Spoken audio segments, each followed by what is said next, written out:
I'm a real estate agent, and that's my focus, right? When you do any particular thing. So if I do something and I succeed at it, I give myself a reward. Oh, man, I'm gonna be something great, right? I think you just created another slogan. Perseverance muscle.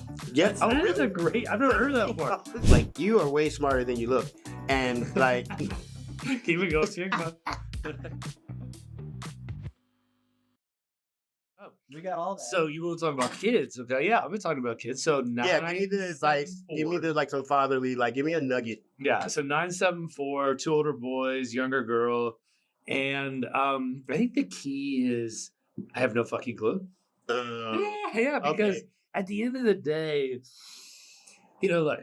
you try hard, you be there. That's probably the only thing that matters, ish. And then you try to teach them some things. But my kid's only 2. I'm new. I don't know anything. One kid? It's so far. I'm trying to get more past the goalie. I keep swatting. The goalie just keeps swatting on my. I get it. Come on, baby girl. But we'll have another one. I'm assuming. Yeah. It's kind of how with an only child. Yeah, I'll say my neighbor has an only child, and then it's pretty. He's so upset when it's 7 p.m. and my kids come in. He's like, I'm gonna go home, get out, go home, hang out with my parents. I'm there. Yeah, because you got to try to force socialization on them. Yeah. Right? So that it's a thing. You're married too, right? Yeah, married. How you liking that? Yeah, it's going great. Yeah? It's going great, Karen. How many years have you been in love with your bride? Every year. What do we got? 09 is when we got married. 09? So, yeah. Okay. So how many years is that? 10, 11, 09, 14-ish. 14-ish? Yeah, 14-ish. Things are great. Yeah, you're in it. You're solid. So are you all right? So they say there's 2 people, right? There's the pusher and the non-pusher. Mm-hmm. Are you the pusher? I'm the non-pusher. You're so your wife's the pusher? I get yelled at, and then if I have to yell back to hold my ground, I have to do it. But I think it would be there'd be no arguing if it wasn't for someone yelling at me first. That doesn't mean it's a good relationship. Yeah, it doesn't mean it's good. But that's my take on it. Because well, here's the thing. You can't have 2 yellers either, right? Yeah, that's be tough. Yeah, I've been there. It's 2 yeller. I'm the yeller. I'm the pusher. Yeah. My wife's the passive, right? Yeah. Which I need because I push so much that I'm like, I think I pushed too much. Sorry, man. That was a little too much. You're I figured you would come to that realization after I just sit there and look at you. So, right? So you can't have if you're a pusher, you think that your way is the right way, and then people like you are just passive, that it's not the right way, but you're just gonna okay, I'll let you come to that conclusion on your own. It's not easy. She pulled me back a lot. She's like, dude, you don't need to scream at that client or that agent. I'm like, yeah, that's a good point. I didn't need to cuss him out on the phone. You're right. Sorry. Welcome to the Get Real podcast, where we talk about marriage advice. Dan Wheeler, everybody. Got to bring it over to real estate. What's going on, everybody? The Get Real podcast, Get Real Estate podcast. We talk about marriage counseling. That's what we do. All things marriage. But welcome to the show. Thank you. Great to have you. Great to have you. I was on your podcast. Amazing times. Thanks for having me. Yeah, man. Marcus, always good times. Yeah, that was a dope podcast. Did you notice that I didn't smoke a cigar? Do you know why I didn't smoke a cigar? Because I was I didn't want to be stuck there for 10 minutes being the guy trying to light it. Just ask for help, bro. And you were just sitting there blowing the rings. So it's like this. I'm so jealous. I'm the pusher, right? So I'm the hub that gets all my friends addicted to cigars. Yeah. So if you're my friend, you're going to either smoke cigars, or you're not going to smoke cigars. But most of my friends, they're I'm the one that got them on cigars because someone got me on cigars. Perfect timing. I was going to ask about the cigars. What's your favorite? How did you get into them? So how did I get into them? Yeah. Man, one of my boys, I don't know, this is a long time ago, just started, we used to go to this spot up in Bethesda, Wisconsin Avenue up there, called, what's the name? Civil. It was called Civil Cigar Lounge. It was dope. It was real posh. It was, imagine a Morton's, but just cigar bar. Yeah. And we used to go there. Then they shut that joint down. And then, they shut down a couple other ones. They was fighting with the smoking indoors thing. This was during that time. Remember when remember you used to go to clubs and you could just smoke cigars? Yeah, I do remember. Smoke cigarettes and smoke Black and Mild? Yeah. And then they stopped that, whatever year that was. Yeah. So that kind of put a hit in the cigar lounges. But then they're well, if you're only a cigar lounge, or if that's a primary trade, we can open back up, right? So then so how did I get into it though? Yeah, just a little bit at a time. And then now it's just so good. It's you know, it's better than sitting around smoking weed. How many times a day, or how many times a week Do I smoke weed? I don't smoke weed anymore at all. I went to Scotland recently, and I brought a fanny pack, which I was really proud of. My Oh, friends attacked me on it a little bit. Notice you had this. You I said, am a fanny pack guy now. Yeah, You said this is not a fanny pack. What did you it's say? not. It's a cool bag. Cool bag. Yeah, Oh my I'm God, trying to this is rebrand good. it I like this. because it's definitely a fanny pack. I like But the you know, fanny- especially like we walk around DC stuff like that. I like to keep my peace. You know what I'm saying? On I me. think this And is the so- start to the rebrand. Cool bag. I like because I'm going to do this because I'm going to wear it in the neighborhood. Are we gonna make fetch happen? What's that? Are we gonna make fetch happen? Yes. Okay, let's make it. Let's make it a thing. Let's do it. So, but I'm gonna start doing it because I got I had a good cul-de-sac. I don't know if I told you about this. I got like 5 friends all in the same cul-de-sac. All the kids hang out. Okay. So next time we go out to have a little beverage, I'm gonna wear the cool bag. And they're gonna be like, "Why do you have a fanny pack?" Why do you I'll be have a like, fanny pack, bro? I don't have a fanny pack. What fanny pack? Cool bag. This is a cool bag. Love it. Love it. Hip. Love it. Yeah. This is a cold brew, by the way. It's not a beer, in case you guys are wondering. That's right. What do you think of it? I mean, I've never had a better cold brew. Y'all branding is clutch, by the way, bro. I appreciate These it. shirts, my mother-in-law wears them. I wear them, and it's not like a regular T-shirt. They're not paying me to say this. I mean, you can't pay me to say it, but no, the fabric is like legit, bro. It's like some type of something. A tri-blend. We go tri-blend. Yeah. So a blend of 3 different materials to make it the softest shirt ever. 2 rules with great shirts. Got to be the softest shirt ever, and has to be somewhat cool design. No one's gonna wear a title shirt, right? So you know, my title. yeah, is so good. No, that's can't do just it. tight. It's like always settle, and it makes people think like always settle. Yeah. Because the common like social like the common thing is like, oh, never settle. Yeah, exactly. Never so. And so conversation starters is the key to good shirts too. So we got a client sold 5 deals wearing this and you need closure shirt to the gym. Because people, like you said, they come up and they're like, I'm never settling. Right. And then conversation starts. Right. Title company. Oh, do you own a house? So on something there. But I appreciate you appreciating the branding and the shirts. Yeah, it's tight. But put some effort into it. Dude, I like a good branding. Yeah. I like a good, because you guys are smart. You know what I mean? Like, you are way smarter than you look. And like, keep it going. no, but you guys are freaking smart. Like, that's dope to not just like put, that's out on time, but to actually create some like conversation starter, you know? Hey, most boring industry in the world. Luckily, we're in it. Yeah. And so we got to mix it up a little bit. Yeah, for sure. And so, but I appreciate it. So, first of all, was on your podcast. Yeah. How'd you like it? You've been doing this for quite a while. 2020, maybe? No, man. We're still doing a lot of social in 2020. Yeah, well, no, I've been doing. Yeah, I mean, maybe that's when I really went heavy into. You know, it's crazy. I just want to be anonymous now. Yeah, it's weird. I just want to walk down the street. Nobody knows you. Jump off social and just live in the woods somewhere. But it's not a thing. Yeah, we started November last year, so we're almost about to be on episode 52. That's awesome. Yeah, so they say your episode, like if you go past like, I think something like 80% of the podcast don't make it past 10, and then the other like 10% don't make it past 50, and something like that. That makes sense. Yeah, so we're like, hey, if we can get to 50, at least we're beating like 80% of the people out there, right? You had an amazing setup. Let's talk about that. Dude, it wasn't like so. All right. I mean, what is it? An oversized shed you turned? It's a shed. It was a shed. It's a badass shed. You have AC and heat. Yeah, I had the mini TVs split. Yeah, and really, that was just because I'm selfish and I just wanted a place to smoke cigars. And so one time, me and my boys, we wanted to watch the fight, UFC fight. I'm big into UFC. And I mean, I'm not in the UFC. I'm big into watching the UFC. I'm not trying to die. So we were like, oh, let's go to Chicago down there. We're going to watch the fight or whatever. It's going to be dope. It's going to be a dope day. Yeah, bro. High five to each other. We get to the cigar lounge. There's like 30 other people there. Yeah. We're like, so in cigar lounges, I don't know if you guys know about cigar culture or lounge culture, or any type of culture where it's a bunch of men. You have to basically negotiate your way to watching whatever you want to watch. Okay, you know, it's a lot of bars, but maybe even more there. Yeah, and I consider myself pretty influential, right? I can persuade people to do what I want them to do for the most part.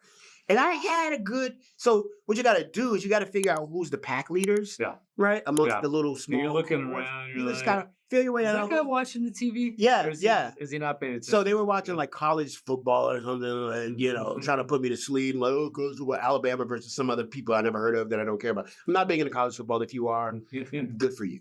but I'm not, right? So we're watching. I'm trying to figure out who the cohorts were, who's the pack leaders and everything. And I found the pack leader. So this is what you do when you try to coerce somebody to change the station in a large group like that. You have to ask. So you have to start with that guy. You kind of go. You gotta go, oh, is anybody, you guys watching this? And he goes, oh, yeah, watching it. And then what you do is you just throw out like a little suggestion to one of the other guys, right? So you start with one of the side guys. This is good. So you go, yo, is it, did you know the UFC fights on? You go like that, right? You're picking off people. Yeah. So what you do, you have to rally people to your side so that you could overthrow the pack leader. So you have to figure out who the pack leader is first. Don't go to him directly because he's going to swat you down. Then you take off his little mini. So you go, yo, you know Anderson Silva's fighting tonight, bro? Oh, word? Yeah. Oh, wow. So then you talk to your people again, and then you find one of his cohorts, and they say, oh, Anderson Silva's fighting, right? Anderson, right? So anyway, long story short, I had a good amount of people on my side. There was a good rebellion. We fought the war, and we lost, right? We actually changed the station. One TV in the place? There was only one TV, and we changed the station. We had it.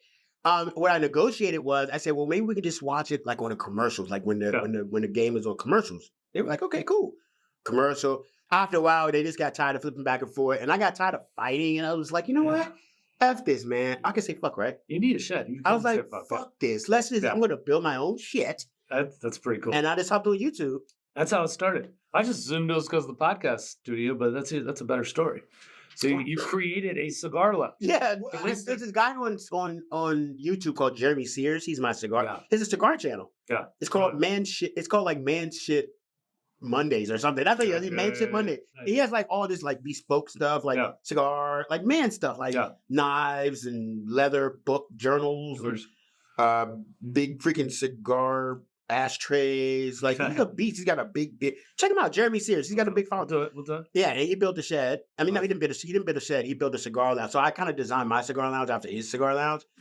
Painted it black. Very well done. Very well done. It was cool, man. By the way, how to influence people by Dan Wheeler. That was really good. How to pick people off of packs and bring them to your side. Yeah, you gotta get them. You gotta get them on your side. That's gonna be useful for people in bars. Because you can't just go in and be like, "Yo, change the station." Nah, you got. It's a good point.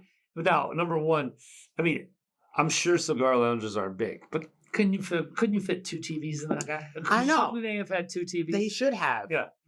But they didn't. Yeah. Honestly, they're nice. But if they did, we wouldn't have the cigar lounge. We wouldn't have been able to do the podcast inside of it. Exactly. Worked out. What's the goal of your podcast? Why do you do it? Really? For real? Yeah. I like doing the podcast because it's just us just talking about our business, right? One of my boys actually, he was like, yo, man, we should start another podcast where we just talk about cultural issues. And I'm like, no, I don't want to do that, right? One, I don't want a whole bunch of freak podcasts. Like, the thing is with real estate is like, I'm a real estate agent, and that's my focus, right? All the other things that I do are to facilitate that business. Mm-hmm. Yeah. So if it's some other random thing, I ain't into it because if it ain't got nothing to do with real estate, right? Yeah. Because that's the brand, pushing real estate. That was actually going to be one of my other questions is like, I think you've done some house flips over time. I don't know if there's been some other businesses. What's your thought on the house flipping? Like also as an agent, has it worked out well? Man, I'm not good at house flipping. Yeah. I'm a buy and hold guy, so I'm working on building out my portfolio. I got a 4-unit right now. I want to grab some more stuff. Nice. A lot of the house flippers I know, they kind of hand to mouth. Like the real guys that I know that's actually doing it, like they don't flip. They just like holding and just accumulating property. Yeah. Which I think is a great strategy. I think it's a dope strategy. I think you got to pick whatever like floats your boat. Like some people love flipping. They just flip it and they crushing it, right? They taking their money and they move it other places. I think flipping is dope as a tactic. I don't think it's a strategy, right? I think it's a good way to get, some capital. Yeah. But your overall strategy got to be holding real estate for a long time. I would agree with that completely. When I was first starting this company, I did a couple house flips. Looking back, I was like, man, I wish I just held. Bruh. I did it. I should have just held on to those. Yeah. I've stopped doing it because I don't have the time for it. But and it's tough in this market. It's time consuming. It's tough. Yeah, the numbers are tough, man. It's easier to just grab something, just hold on to it, wait for the market to like finish farting. And then, everybody that's holding on to real estate right now, we're all going to win Yep. Like big time. Yeah. They're gonna say, "Oh man, like, I wish I'd have bought back in 2023." Yeah, I bet you did. Right? That'll be the time. Yeah. So knowing you for a little bit, you also, I think you've done you're I would call an expert in the probate world. Yeah. And like and you've done a great job finding that niche and like really, digging into that. For those people out there that don't know probate, can you give us like how did you get into it? Don't do probate. Man, it's like any niche, man. Is it niche or niche? I think it can go either way. I think it's one of those words where you can pronounce it both ways. Oh. Niche and what's the other word? Niche? Niche. I don't know. I think niche makes you sound smarter, though. Let's go with that then. Yeah, I like so. So yeah, it's just a niche, man. It's like anything, That's probably my client. She may call me like 8 times, maybe. You gotta find something. Very responsive. He'll answer even on the podcast. Yeah, I flip you the voicemail even on the podcast. Yeah, bro. If you just gotta find a niche. I mean, and it just did. So it's you have to go deep. Most people try to go wide and like try to do a whole bunch of. I'm gonna do for sale by owners. I'm gonna do REOs. I'm gonna do divorce. I'm gonna do probate. I'm gonna do my sphere. Da da da. You gotta do your sphere. That's just you have to do that. That's you have to do that. You can't not do that. Sure. Any other sphere on the three-legged on your three-legged stool, right, on your business, you pick 2 more. So most people probably going to pick their sphere, I would say, then grab your neighborhood because you live there, and then grab one other one. Yeah. And just go super, super stupid deep on them. Yeah. And then, after a while, people are going to start picking up the phone. People are going to start calling you back, throw some money in your marketing to like really create like your own like flavor to whatever it is. If you say, okay, I'm just going to do divorce. Okay, well, one of my boys told me this one time. He's like, look, you are whatever you say you are. Nobody really cares. It's about what you actually do. Yeah. Right? So you say, oh, I'm a divorce specialist. Okay, cool. I remember this one agent who shall remain nameless. She was always like, yeah, I'm the Brightwood specialist. And she never sold no houses in Brightwood. So it's like, yo, okay, right? So it's like, you can call yourself whatever, but like, what do you actually do? Are you actually doing it and diving deep into that? I like the dive deep thing. So I have a friend, Justin Gooderham, shout out to him, Digital Dalton. So this is an interesting story. So he starts a marketing agency. He'd been in the marketing world for a long time, worked for a big company. And he, did a little bit of marketing with us on the title side, leveraged that into just doing marketing for title, and actually just sold his agency. And he actually did really well on it. But talk about diving deep. Mm-hmm. All of his clients were in a super niche industry, just title. And for me, I was like, yeah, I mean, he was even working with our competitors. I didn't care. He's a friend of mine. Mm-hmm. But that's interesting, right? You wouldn't think you could actually have a sellable business just marketing to title companies. Dude, it's smart. It's like, so as you can tell, my teeth are perfect in every way, never had a flaw. And that's actually not true. So I've had tons of dental work, bro, like tons of dental work. And I had in the back here, so just a side note here, put a pin in that. If you ever meet an older black man, just know he's missing a lot of his back teeth. So, I just want a black man. What's the story to that? What's the story? Well, anyway, so I had these 2 back teeth, and my dentist was like, bro, like, these joints is done, right? Yep. And I was like, no. He's like, all right, the only thing I can do now is send you to this one guy who does micro root canals. Oof, sounds painful. Oh, it was the most painful experience ever. I mean, I was the dental office that I went to. Yeah. It was so painful. Like they were just drugging me up. And I told you I have a high tolerance for So I said he was drugging me up. He's like, dude, I can't give you anymore. And I was in so much pain. It was beyond pain to where I was laughing uncontrollably. I have no idea why. They were laughing because I was laughing so hard. Even the receptionist outside, she was like, this is the most entertaining root canal that we've ever had in this office. Because he would like hit it and like do it, and I'd be like, yeah. It was crazy. I was like, why am I laughing? That's so, but like you were laughing, but you were still in pain. Oh, I was in tremendous amount of pain.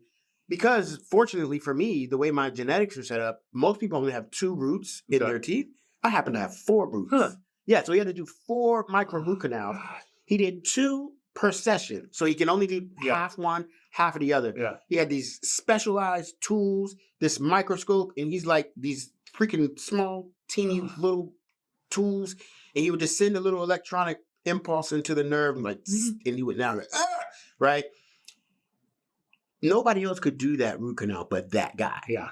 And Yeah. that's all he does is Super micro targeted. root canal. Yeah. So if you're looking for a generalist, Yeah. you'll go to the regular dentist. He can give you, some floss and, a Sure. toothbrush, electronic toothbrush maybe. But if you want like something special, you got to go to the guy. That's a good and he story. does that. And literally the other generalized dentists, they want to provide a solution. Right. And so they're looking for that guy that's that niche. Exactly. It's like, They're look, marketing. I can't do it. You got to Yeah. go to that guy. Exactly, right? And he wasn't cheap. They never Right? are. They never are. How tall are you, man? 6. So I didn't know this. So first of all, one thing is when you're this tall, when you're a giant, and especially when you're young and you're super tall and you weigh like only like 50 pounds and you're like 6 feet, not good. Not good for anyone. All right. So anyway, my whole life I've always tried to act like I was shorter. Oh. And so, I was like, oh, I'm 6'4". So I thought I was 6'5", went and got a physical 6'5" 3/4. Oh. It's like, does that mean I'm 6'6"? We talked to no. Okay. I'm not giving you any more than you already got. Buddy. Yeah, that's funny. Yeah, people don't ask me how tall I am. Unless they're like trying to insult me. Then I'm like, what do you mean by that? Exactly. That's cool, man. 6'5". I'm 5'6". So we're like twins. Similar. It's about the same. About the same. How big? How big? So couple of things for you. So we ask everyone this question. So has there been a time in your life you're down in the dumps, ready to give up? Did you give up? Was it this industry? What did you do? And a good way to describe this: curled up in a ball and having no hope. Have you had that experience in your career? Was it in this job, another job? Or yeah, I mean, pretty much every day. Screw this, man. I'm going to sell everything and live on a mountain somewhere. Yeah. Nah, man. I think it's like, big give ups and little give ups. I think the more you build your perseverance muscle, kind of the further you can go and little things. If you're making phone calls and you say, look, I need to make 20 contacts today, and then you give up at like 15. Well, then the next day you give up, the next time you want to give up, you give up at 10. And the next time you want to give up, you're at 3. I think you just created another slogan: perseverance muscle. Yes. That is a great. I've never heard that before. But that is actually a really right, like a perseverance muscle. Perseverance muscle. It makes a lot of sense. I tell my kid that all. I'm like, he's only 2, but I'm like, listen, like, dude, persevere, right? It's like when they want to quit when they're playing in the front yard because they drop one pass blah, blah, blah. Come on. Perseverance muscle here. We're not quitting after once. Yeah, we the wheelers. Let's go. We the wheelers. We persevere, right? I think it's a scientific term. What's that? It's a perseverance muscle. Yeah, I think it's a habit that creates a personality that creates your results, and these little small micro actions that people think don't really matter. It's like a pinch of salt in the cake, and then after a while you're like, yo, this is disgusting. My life sucks. And it's like, well, have you looked at all those little small micro actions? Yeah. One of my mentors, Brandon Green, says, think big, execute small. And so I kind of try to infuse that into even just making phone calls or doing drive-bys, right? And going door knocking and taking a pamphlet to a client and they, slamming the door in my face. It's like, okay, well, every no leads to a yes, right? I've had so many, and I think also success breeds success, right? Mm-hmm. So the more success you have, the more you want to have success. And there's been countless, I can look at my clients and be like, yo, all the clients that I've had, there have been so many of them that have told me no initially, right? And I called them for 6 months straight. Yeah. And then they just randomly called, okay, Dan, we're ready to go. Yeah. I'm like, all right, well, cool. Those micro moves. It really is true. It says if you give up early in those micro moves, you create that habit of giving up. And if you just keep push forward, all of a sudden, it's not that big deal. It's like, oh, I'm just going to persevere because 6 people should have me today, but just normal. Yeah, I mean, your brain. Right? There's a real good book called Psycho-Cybernetics. The old Psycho-Cybernetics, not the new Psycho-Cybernetics. And it talks same about, author or different author? Same author, but they tried to make a new edition and they pulled some stuff out that's not accurate. The original version talks about this concept, right, of neuroplasticity, how to build habits, and what you say when you're talking to yourself, right? Most people don't pay attention to what they're saying when they're thinking. They're just thinking. These thoughts are just going through their mind, and we're just believing them. Like, oh yeah, that's a thought that came, therefore it must be true.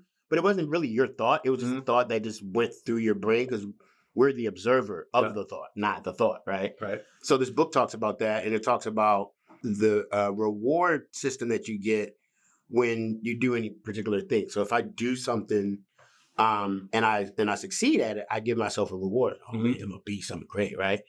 But if you do something and then you quit or whatever, well, you basically lie to yourself. Yeah. So then when you go to create another goal, you say, well, you know what? I failed at that other goal, so I'm probably going to fail at this goal too. So I may as well not even start. Okay, I'm gonna wake up every morning at 6 o'clock. Then I'm gonna go to the gym. I'm gonna run around my block, right?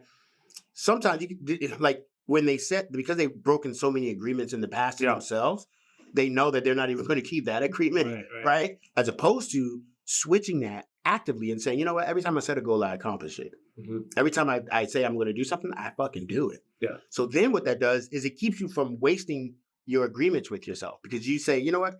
I'm not even going to set that agreement if I know I'm not going to fucking do it, because I don't want to build that habit. All right. So question for you. I'm looking in the market a lot. There's a lot of brokerages, people switching brokerages, all that kind of stuff. I want to get your opinion on brokerages. I don't care about brokerages, bro. That's kind of who cares about a brokerage? Like everybody now, I think. So there's been these different phases in the real estate industry as a whole, right? Yeah. At first, it was 100% broker control. Yeah, sure. For the consumer and for the agent. Yep. The broker took 50%, and the agents got the rest. And the consumer had to come to us because we were the gods of real estate. You couldn't see anything without coming to the gods, right? Yeah. Well, actually, the real estate agents started snapping a little bit of control. We said, you know what? We don't want 50%. We want like 80%. And the brokers and if you don't like that, we're gonna bounce to this virtual broker or this other like broker, like a Keller Williams type thing or something like that, where they're giving us more money. Now we're in the consumer age where the agent and the broker doesn't really have much control, because now the consumer got a lot of information, and all they really need to do is just open up the door, right? So they think that all we need to do is just put the key in, open the door, and I'll handle it from here. Oh yeah, what about the financing contingency? What about the home inspection contingency? What about the appraisal? What about the survey? What about all these different questions, right? Then you go, oh, okay, I see your value now. Are brokerages giving anything like truly in return? And like should they even have office space? I mean, do you go with the office? I do actually. You do. For me, the value of being at a brokerage is the educational opportunities. Like I can literally go in any day of the week and learn and take a class and sit down with like really freaking smart people, right? And that's really, to me, the value of being at my brokerage or any brokerage really is who can I be around? Like I like being around people who are doing way better than me. And that's, to me, what the value of a brokerage is not so much where I can hang my license, but who I can be around. For people to follow you and kind of see what you're doing. Yeah, I'm on Dan Wheeler Sells Homes. Podcast is the Real Estate Wire podcast on YouTube. And or you can just find me at Dan Wheeler Sells Homes on all platforms. Love all the stuff you're doing. Super interesting guy as always. I appreciate you coming on the show. Dude, thanks for inviting me, man. It's great seeing you. Let's keep it going. And now I got a few things. I got, what is it? Cool bag. I got cool bag. I got perseverance muscle. Perseverance muscle, yeah. And then niche or niche. Niche. Yeah. Appreciate you. Yeah, man. Thank you.